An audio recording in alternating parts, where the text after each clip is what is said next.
Bonjour, bonjour, j'espère que tu vas bien. Aujourd'hui, on va parler des qualités pour devenir un entrepreneur qui réussit.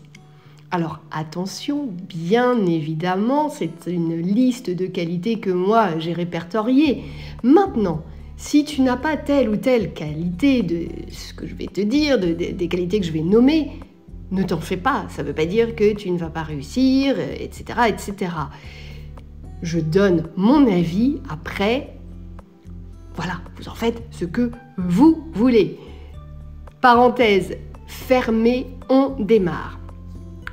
Quelque chose qui me semble important pour y arriver et pour durer dans le temps, faire qu'au bout de 15 ans, 20 ans, on est encore entrepreneur et on aime toujours passionnément ce que l'on fait, c'est de s'organiser. L'organisation, à mon sens, c'est une base saine et très intéressante parce qu'elle va nous permettre de faire le pont entre notre vie pro et notre vie personnelle.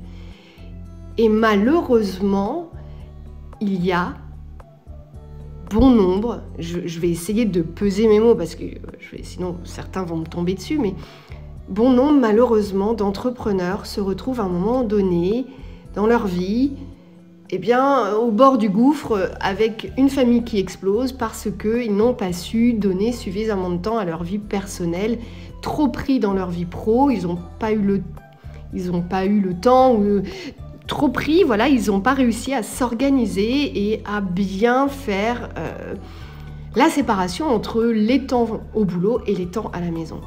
Et ça, à mon sens, pour y arriver, c'est la base en fait. Il faut qu'on se sente bien dans sa vie personnelle pour être bien dans son boulot. Et l'inverse est nécessaire.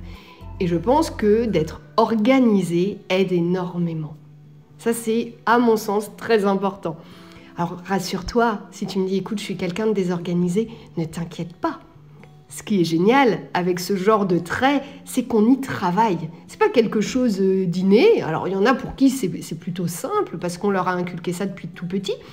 Et puis, il y en a pour qui ça va être plus compliqué. Il va falloir travailler, œuvrer pendant des semaines, des mois, etc. pour s'organiser. Mais, rassure-toi, ça se fait. Et ça s'apprend, il n'y a pas de souci.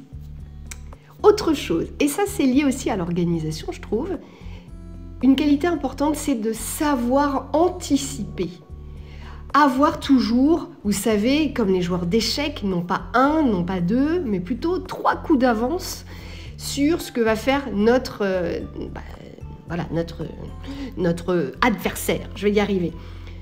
Eh bien, c'est pareil pour ton entreprise. Il faut anticiper les choses et avoir des coups d'avance en se disant je vais tenter ceci, je vais mettre ça en place, mais si ça ne fonctionne pas, je vais faire ci, ça, ça et ça. L'anticipation aide pour beaucoup. Et justement, il y a ce pont avec l'organisation, typiquement anticiper son programme annuel, c'est-à-dire savoir quand est-ce qu'on part en vacances, quand est-ce qu'on est juste en repos dans la semaine, etc. Quand nous avons des temps off et pas off, eh bien ça c'est de l'anticipation.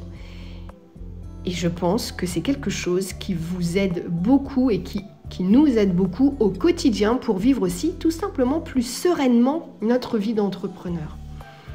Parce que pour réussir, il faut pérenniser son entreprise et à mon sens, ça fait partie des choses, l'anticipation qui aide énormément.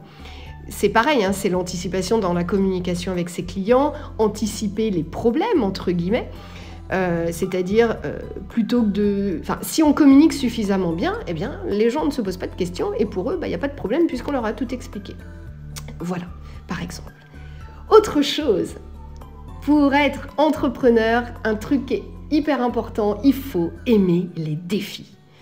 Et il ne faut pas avoir peur de s'en lancer, d'en accepter. D'accepter des défis par rapport à ses clients. Par exemple, un client qui va nous proposer quelque chose qu'on n'a jamais fait, c'est un défi qu'on va relever. Et on va peut-être se planter, on va peut-être détester, mais au moins on l'aura tenté.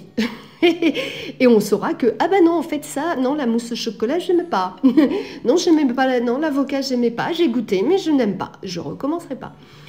C'est ça qui est cool dans le métier dans le fait d'être entrepreneur, pardon, j'allais dire dans le métier de photographe, mais je pense que ce que je vous dis là, ça marche pour quand même bon nombre d'entrepreneurs, et pas que pour les photographes. Mais aimer les défis, c'est hyper important, c'est challengeant, et ça nous permet de toujours se dépasser aussi. Ça, c'est cool. Autre chose, il faut aimer être seul. Il faut avoir cette faculté d'aimer travailler tout seul. Alors là, pour le coup, c'est moins pour tous les entrepreneurs parce qu'il y a beaucoup de chefs d'entreprise qui ont des salariés et donc ils sont entourés. Mais là, je vais plus parler pour des freelances comme moi, des photographes, je sais pas moi, des graphistes, toutes les professions aussi libérales, je pense sophrologue, orthophoniste, je sais pas, enfin bon, bref. Même s'il y en a qui, attention, ont des équipes, hein, bien sûr. Mais en tout cas, dans la manière dont on fait son métier, par exemple comme le mien, eh bien, typiquement, il faut aimer être seul. Et ça fait partie des choses importantes.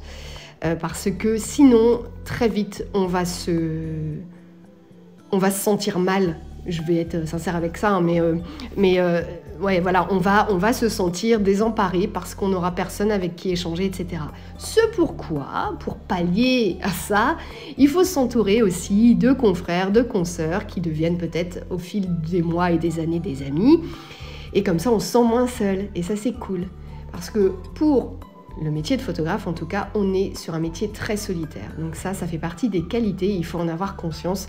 Il faut accepter il faut aimer être seul. Voilà. Autre chose, alors peut-être plus pour le photographe, mais ça marche aussi pour beaucoup d'entrepreneurs, il faut être créatif. Alors tu vas me dire, typiquement, je vais penser à un cas qui m'est proche et que je connais bien. Voilà, je suis électricien, créatif. En quoi je vais être créatif en étant électricien ?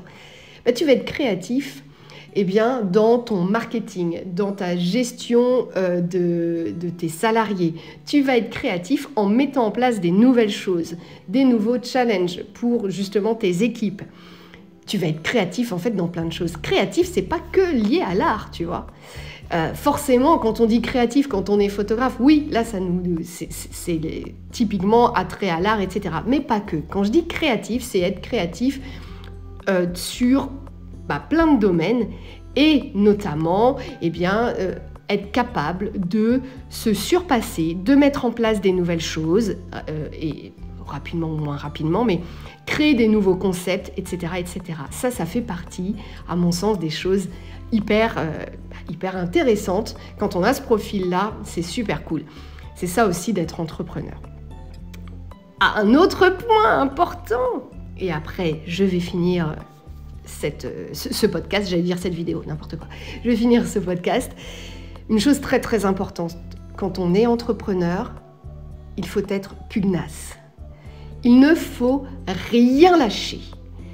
Il faut être fort mentalement parce que c'est difficile. Donc il faut être pugnace, ne pas avoir peur de dire non, j'ai décidé que c'était comme ça et ce sera pas autrement et je m'y tiens et je suis fort et je n'ai pas peur de me battre entre guillemets et d'affirmer ce que je pense en disant voilà, ça c'est ce que je pense et j'ai pas peur, j'y vais. Voilà.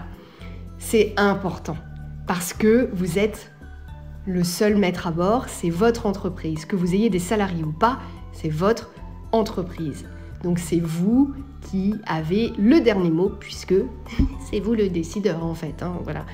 Si vous avez des salariés, bien évidemment qu'on fait les choses en communiquant auprès de ses équipes. On n'est pas un dictateur, donc très clairement, mais tu vois l'idée. Donc vraiment être pugnace, ne rien lâcher. Et ça fait partie des choses qui me semblent nécessaires.